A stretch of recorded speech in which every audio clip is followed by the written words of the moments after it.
Everybody that I've talked to, talk about, the smartest guy they know. That has always been true. I mean, in a sense that you were the smartest guy in the room. In school, taking tests, I always thought, hey, this is easy. I always felt sorry for other people taking the tests because they were designed for me, not designed for anybody else. He was born in Seattle. His father was a successful attorney, his late mother a prominent community leader. As a boy, Bill spent much of his time in this neighborhood library. I was a big reader. Even though boys most boys weren't, I was. In fact, they had a summer contest here. That's right. If you read 10 books, they'd give you a little certificate. And if you wanted to be the top, you had to read about 30 books in the summer. So as me and a few girls were competing for that top spot, which a couple summers in a row, I was the head of the list. Precocious and exceptionally bright, young Bill was told he had an attitude problem. So his parents sent him to a psychiatrist for counseling. So he said, well, what are you up to? And I said, well, I'm having this fight with my parents. He said, oh, well, but that's simple. You'll win. You're the kid. They love you. You'll win the fight. You shouldn't be wasting energy on that. And it really, changed my whole mindset and thinking about, what was I trying to prove and, really focusing my energy on, on the outer world, learning new things and stuff. By 13, he was programming computers. Just 7 years later, he and his high school buddy Paul Allen created Microsoft. Well, definitely Paul and I knew that personal computing was going to happen, that they'd go from being these big, expensive things to something that everybody had. The idea that we'd have this large company and that it'd be so valuable, that we didn't expect. Didn't expect? No, we didn't expect at all. We were always saying maybe we could double in size. Many times, I can't hear it. What? What did you say? I can't hear him either. Can you spare some change? Oh, can you spare some change?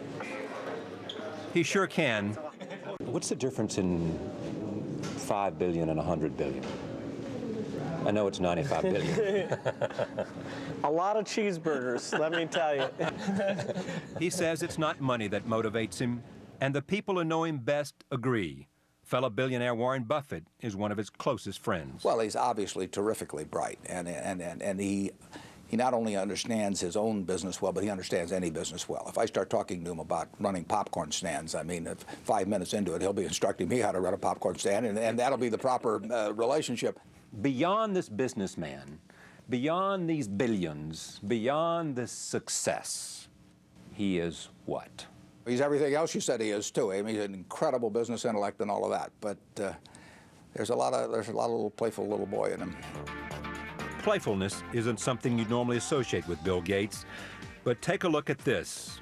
That's Gates and Microsoft President Steve Ballmer in a film produced for a shareholders meeting. No way! Gates is best known not for a sense of humor, but for being intensely driven. Here he is at full throttle about 5 years ago. No. Somebody's confused. Somebody's just not thinking. I mean, there's no way. We'll figure it out. No, you don't understand. You guys never understood. You never understood the first thing about this. Until recently, business was his obsession. He says now, thanks to his wife Melinda, he has finally started to mellow. I'm more lucky in terms of having Melinda than anything else in my life. Than anything in your life? Oh, yes.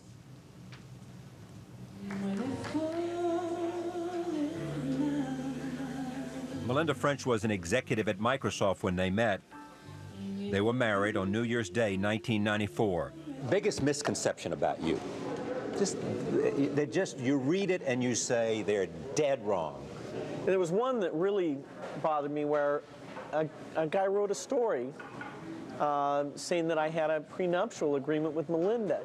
And he just filled in detail after detail. There's not one iota of truth to it. And to me, it's such an, evil accusation, and he could have just called up and asked. No prenuptial agreement. That's right. We straighten that out. Well, I hope so. From the beginning, it has been a full partnership. They're raising their two small children, Jennifer and Rory. Family pictures now fill his office. That one's a little better of Jennifer, but I like this one. This one's a little better of Melinda. Gates admits he doesn't spend as much time here as he used to.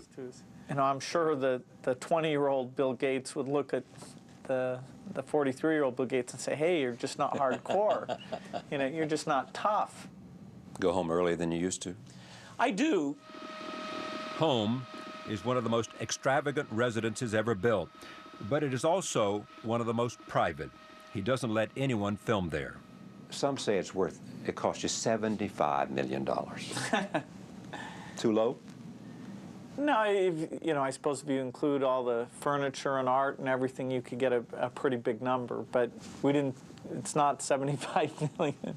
As we look off to our left, we see the famous home of Bill Gates. The 40,000 square foot mansion on Lake Washington is the subject of intense public curiosity from tour boats to websites. The house reportedly contains computer-generated artwork, a trampoline room, and an indoor pool that plays music underwater. I feel a little bit guilty about those things. They're not necessary for a family house. Why do you feel guilty? But I have all these resources that, in a sense, are society's resources. And so for any bit that I consume, that's part that I'm not putting into health programs or scholarships or things like that. He claims he will give away most of his fortune during his lifetime, that his children will inherit a mere $10 million each. That's small change for a man who has more money at his disposal than many countries. Who am I to complain? I do feel like there's some unfair things that have happened to me, but on balance, I'm very, very happy. Can you look at it that way? I mean, really look at it and say... Most of the time.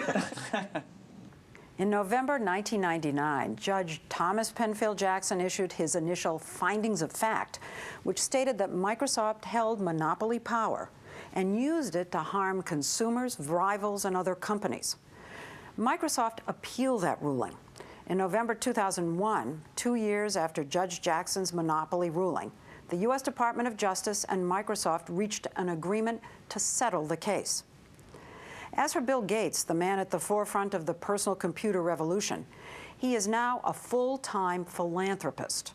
He stepped down as Microsoft's CEO in January 2000 and gradually reduced his full-time role with the company. In June 2008, he relinquished his last full-time position with Microsoft, turning his attention to the Bill and Melinda Gates Foundation, the world's largest philanthropic organization, which he co-chairs with his wife. The couple now has 3 children. Their second daughter, Phoebe, was born in 2002. Gates remains involved with Microsoft as its non-executive chairman and largest shareholder. Well, that's this edition of 60 Minutes on CNBC. I'm Leslie Stahl. Thank you for joining us.